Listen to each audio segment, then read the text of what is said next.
Dari mana penderitaan datang? Dari keinginan yang tidak tercapai. Semakin banyak keinginan, semakin besar penderitaan.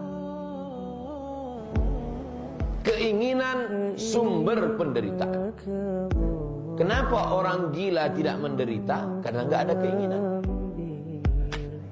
Kalau gitu kita gila aja Pak Ustaz. Jangan. Karena nikmat yang terbesar bukan nikmat sehat. Nikmat yang terbesar bukan nikmat makan. Nikmat terbesar adalah nikmat akal yang tidak diberikan kepada hewan.